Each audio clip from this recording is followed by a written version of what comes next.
Washington Post released a memo from the U.S. Defense Secretary Hegseth. It reorients U.S. military to prioritize deterring China's seizure of Taiwan. In the memo, it says protecting Taiwan from invasion is prioritized over other potential dangers. The Pentagon will assume risk in other theaters, given personal and resources constraints, and pressure allies in Europe and Middle East and Eastern Asia to spend more on defense, to take on the bulk of the deterrence role against threats from Russia, North Korea, and Iran. The agency will shift focus to counterterrorism mission against groups with capabilities and intent to strike the US. So pretty much it's saying that there will be less US troops for Europe and elsewhere like Middle East, but there will be more US troops to defend the US homeland and Indo-Pacific.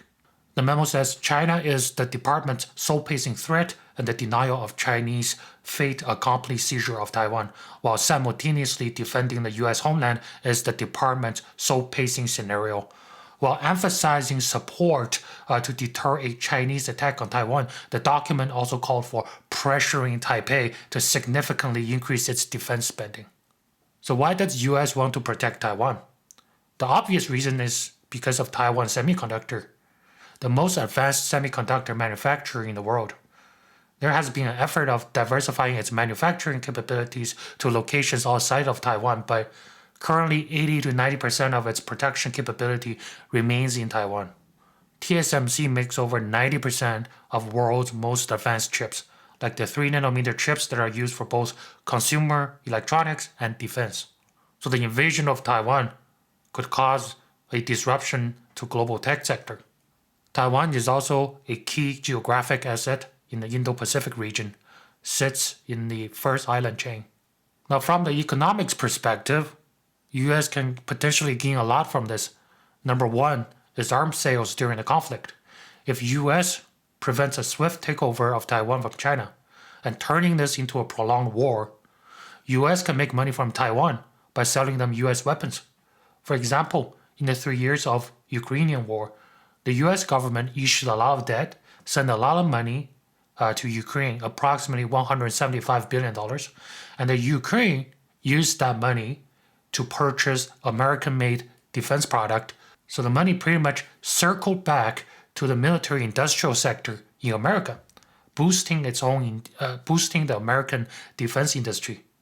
The potential war in Taiwan is a better deal for US because in December 2024, Taiwan has $576 billion in foreign exchange reserve, a lot of fund to buy military equipment from US.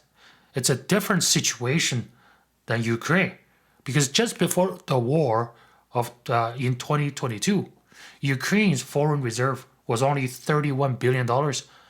So Ukraine wasn't able to purchase weapons for prolonged war, so Ukraine doesn't have money. The second economic benefit is post-war economic benefits. So after many years of a prolonged war, US can step in to exploit the losing side. For example, right now, if you look at what happened in Ukraine, the Trump administration is looking at a mineral deal from Ukraine. In the deal, the US is seeking to recoup all the aid provided to Ukraine since 2022.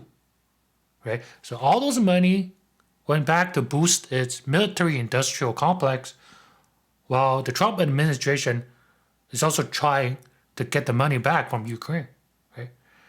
Not only getting the money back, there's also an additional 4% annual interest rate applied on it. And the US will have first rights to purchase resources extracted under the agreement.